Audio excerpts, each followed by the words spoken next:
Is there anything about yourself you would like to change? Is there any area in your life you think perhaps could use some improving? Apparently there are a lot of writers, authors, who believe that you, in fact, are looking for those kinds of things. You can go to any bookstore and find the shelves are literally weighed down with a number of books addressing every facet of our lives. You want to be a better husband, better father, better wife, better mother.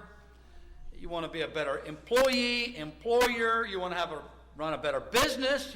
You want whatever. I mean, there's a book or several books on that topic designed to address those concerns that we all seem to have. We all recognize within ourselves there's certain things that we could change, would like to change, perhaps we know need to be changed, and we're always looking for someone to help us with the advice on how to go about making that change. Same thing's true in churches. And I'd like to have a very frank discussion with you about churches or congregations. I've often said, and I strongly believe, congregations are a lot like individuals. They have their own personalities, their own particular quirks and traits. I could do a test real quickly. I could simply throw out some names. If I said the Bremen Church of Christ, or if I said the West Georgia Church of Christ, or Forest Park Congregation, or Avondale, if I could just name any name, if you're familiar with those congregations, probably something about that church, some characteristic about that congregation immediately explodes in your brain, and you say, well, that's how I identify that particular church. I'm sure that people look at us here at Villa Rica and they have a way of identifying us. Maybe we have a way of identifying ourselves. But I believe if we're honest about it, we can all look around and we can see areas in this congregation that we believe need to be improved upon. Some things perhaps we would like to just outright change. Well, I'm not a writer, and I've certainly not composed any book, and I'm not going to suggest to you that I've got all the answers. I do know, however, that when it comes to improving the Lord's church, we have the only book we need, and that is the Bible.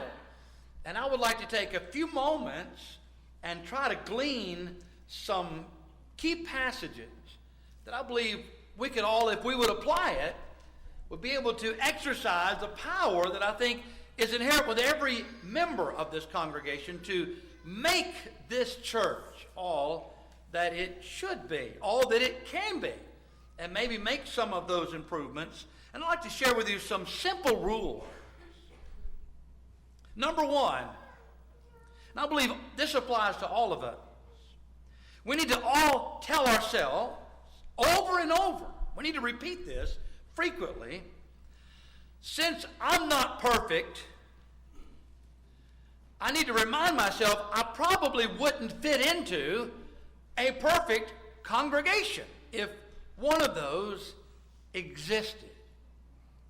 I think too many people spend their time looking for the perfect congregation. A congregation not only that lacks flaws and problems and irritations, but a congregation that operates on their timetable, does things the way they think they ought to be done, at the time they think it ought to be done, and the way it ought to be done, with the personnel it ought to be done with, etc., etc. If they haven't found that place, they're going to keep looking for a congregation in which those areas can be addressed. You know, you could talk to some and they would say, that church has too many elderly members in it. No future there. Some people might say, that congregation has too many babies in it. No one to lead them. By the way, we're going to have, Lord's willing, 2 new additions this week. We need to pray for Tommy and Renee. They don't burst open literally with joy over the birth of 2 grandbabies in the same week. We pray certainly that God will bless this good family, and of course us, and we all get to benefit from all of their struggle and labor and hardship. We get those precious babies to share and play with and persecute when they come to services here. But again, when you think about all the ways you could find fault with this congregation, there are many. Consider with me, however, the 7 churches of Asia, addressed in the first 3 chapters of the book of Revelation. They, in a sense, represent all churches of Christ of all time.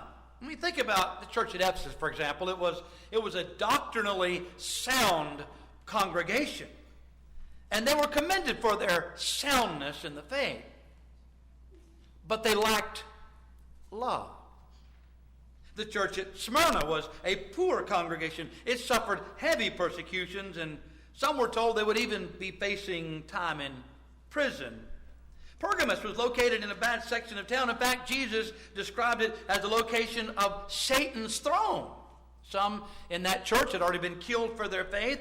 Others, however, were compromising the truth, falling into various sins, sexual immorality, idolatry, false teaching, etc.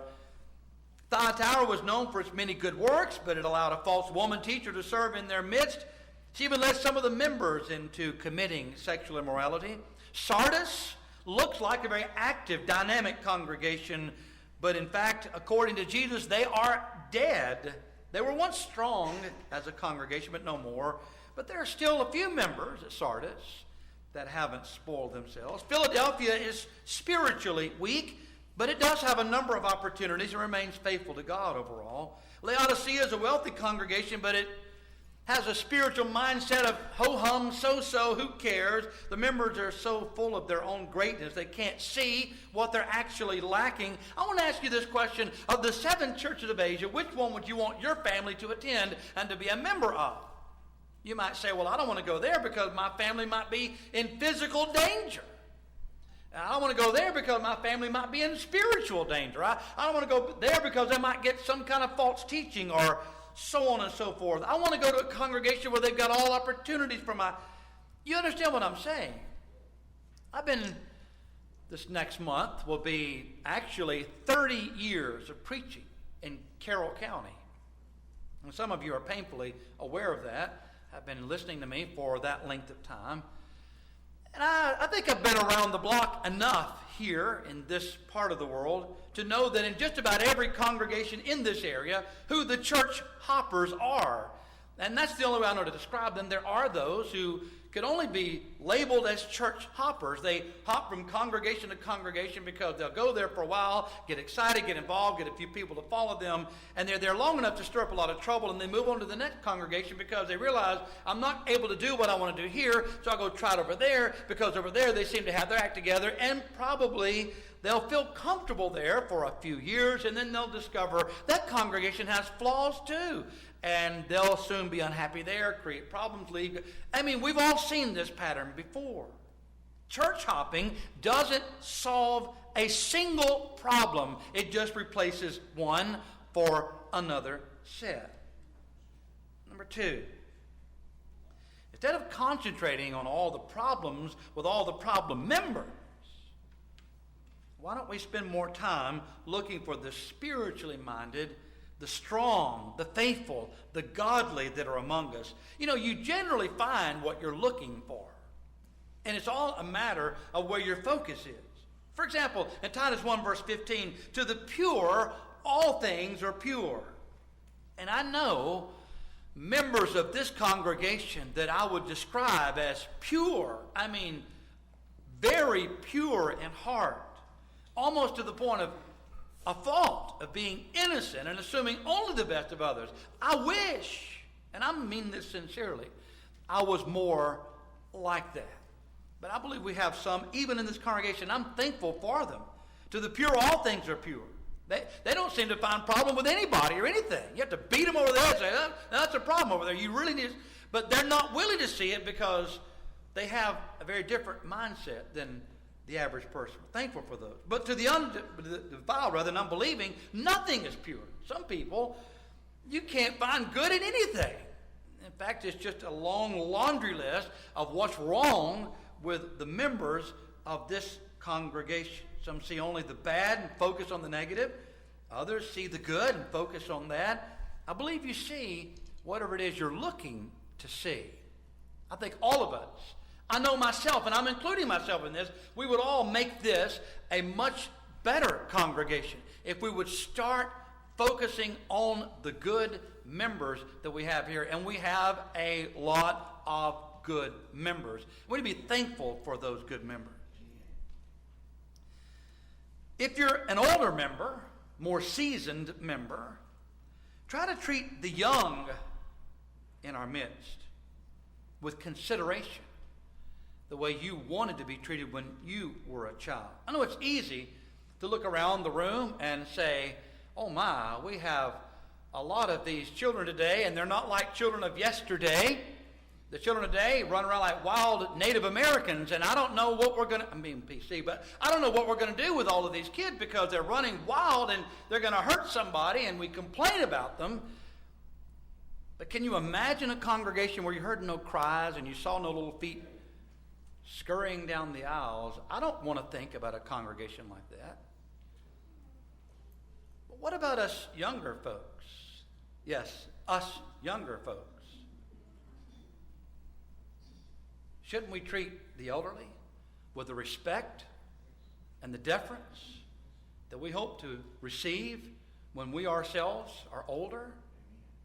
Isn't this what the Lord had in mind when he said, whatever you would that men should do to you, do even so to them?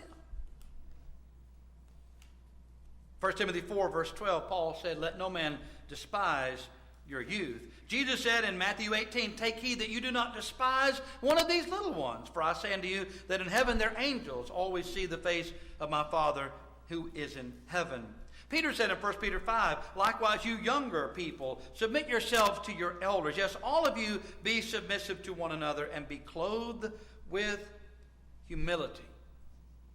Here's another rule we all could apply. When you're tempted to criticize others, and we all are, let's be honest about it. We're all tempted to criticize others. Before you utter those words of criticism, take time to pray for that individual. I know you're probably going to say, but it's not going to change that person. Maybe not.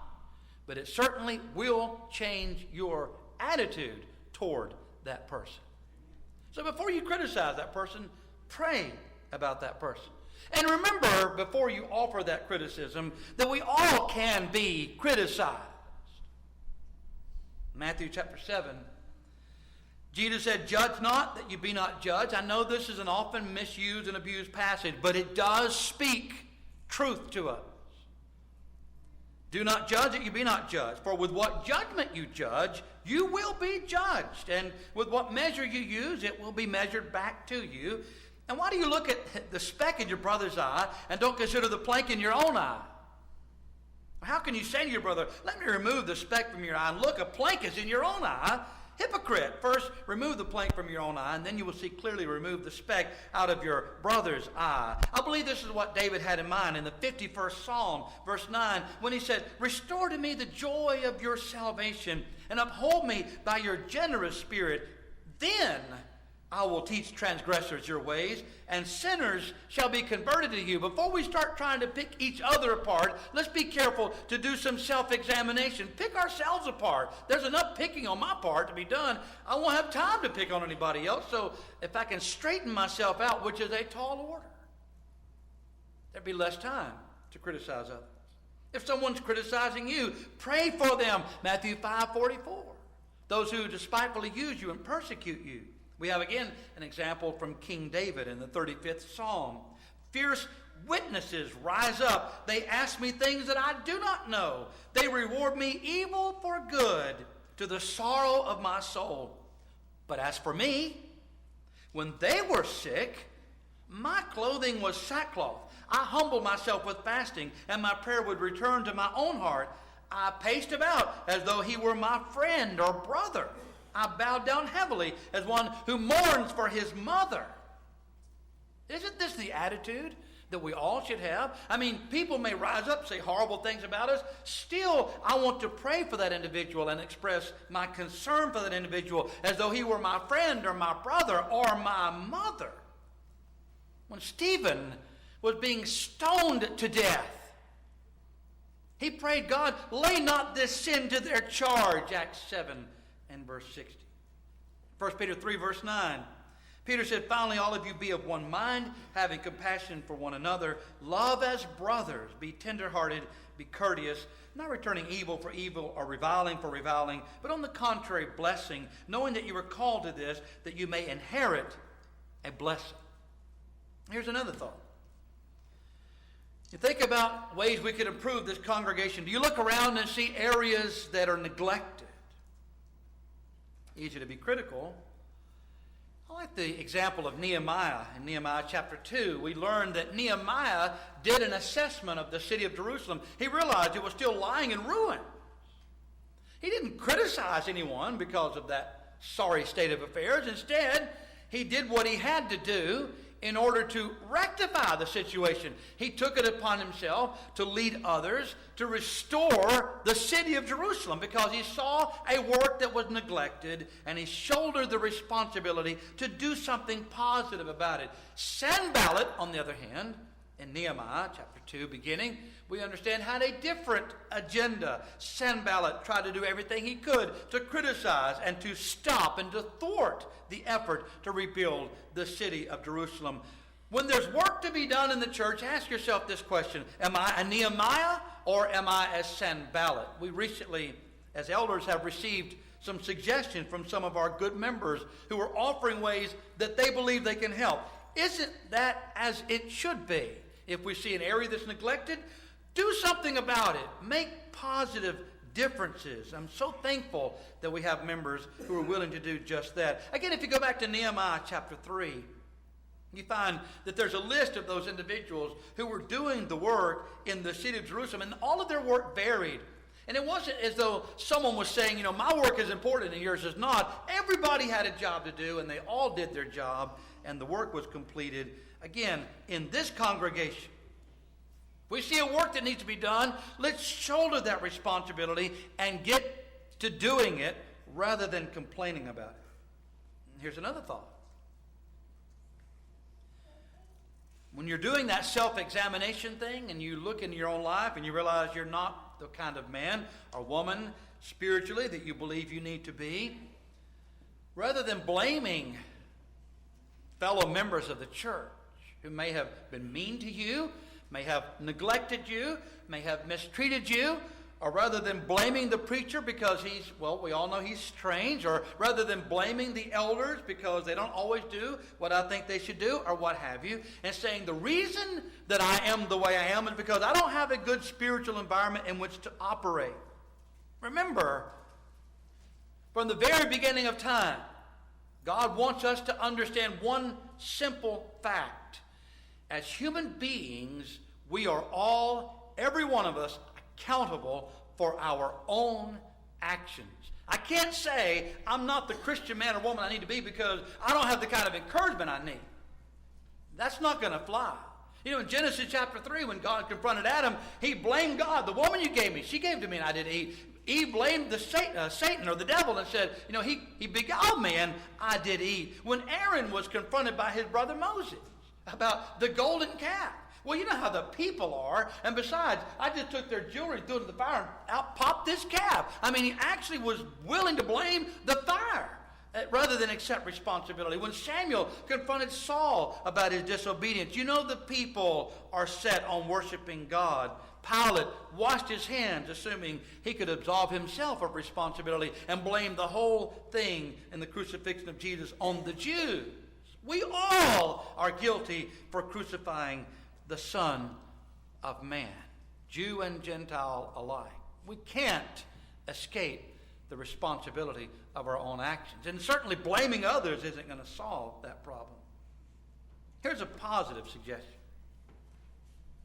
Make a conscious effort to look for the good qualities in every brother or sister in this church. I know you may say, but you're talking about brother so-and-so. Yeah, him too.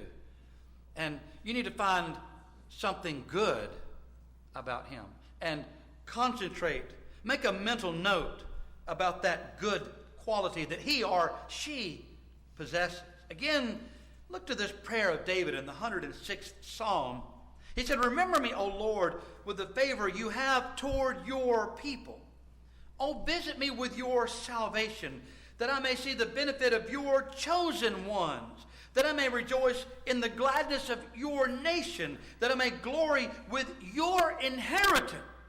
Notice what's inherent in this prayer. He wants God to help him to see the goodness of those who are in God's family, those who are in this covenant relationship with God. We need to look for the good. Proverbs 12:25. Solomon said, anxiety in the heart of man causes depression, but a good word makes it glad. He's not here to hear this. He may be watching it online, or he may be able to see it in a recorded version later. And I don't know if he would appreciate me saying this or not, but I feel compelled to share with you something that Tom said to me just the other day. I was visiting with him in the hospital. And then later we were talking on the phone. And he was sharing with me, some of the reports from the doctor about Kay and her progression and so on and so forth. And as he's going through this long list of things, he just abruptly stopped. And he said, I want to tell you how much I appreciate the fact that God allowed you to be a part of my life. I had to do a double take. It kind of stunned me for a minute. I thought, no, wait a minute. Did he just say what I think he just said? And then he repeated it. He said, I'm so thankful that we can be friends because you are a blessing in my life. And my heart kind of melted, and I thought, I'm not a very nice person. And why would he say that to me and about me? And why would he encourage me that way? And I recognized, and I was reminded again of my greatest weakness, which is my inability to encourage others in that fashion. I wish I were more like Tom in that regard. I know when he said that to me, he meant it. And it really touched me. I'm like everybody else. I struggle, to be honest with you, with anxiety, with depression. I don't sleep well at night. I toss and turn. I worry about the members of this church. I wonder and worry about the future of this church. And I know, I've heard it. I've preached it myself. Don't worry, pray about it. I know, but, I'm human like others. And it's good, is what I'm saying. It's wholesome. It's encouraging to know that we have members of this congregation that when you're down and you feel like life's beating you up, they'll come along and they'll say something nice to lift your spirit. In Proverbs 15:23, a man has joy by the answer of his mouth, and the word spoken in due season, how good it is. And again, Proverbs 16, pleasant words are like a honeycomb, sweetness to the soul and health to the bones. Here's a final thought. I know that's the part you like to hear, but this is a really long one, so don't get excited. I think all of us should strive to increase our circle of friends in this congregation. And that's a tall order. And I know it's a tall order because we have a lot of babies, which means we have a lot of busy parents, and we have a lot of very busy grandparents trying to keep up with all of these babies. And it really takes a toll, especially on the grandparents. It's really hard on grandparents. And so we're trying to keep up with all these babies. We've got a lot going on in our lives, and so it's easy, because we are so involved, to forget about others in the church. Healthy congregations don't have cliques, but they certainly have groups that meet regularly. They get together, and they don't just share the same number in that group. They move those groups around. They try to keep each other involved. Listen to this passage in 1 Peter 4. Listen carefully to what the apostle said. He said, above all things, have fervent love for one another, for love will cover a multitude of sins. He said, be hospitable to one another without grumbling. This is one of those passages that I suppose we could just read it. Kind of like sometimes we're singing our song, we sing it really fast. And like, what did I just sing? I can go back and read the words so I can sing it in my head. But we read these Bible verses. Well, let's read that verse again. Be hospitable to one another without grumbling. I wonder why the Holy Spirit had Peter say that. You think there's a possible scenario where members of the church might get together, and while they're together, they just start putting together a laundry list of all the things they find wrong with the church, and we want to fix this and fix that and grumble about this and grumble about... I think probably Peter was envisioning.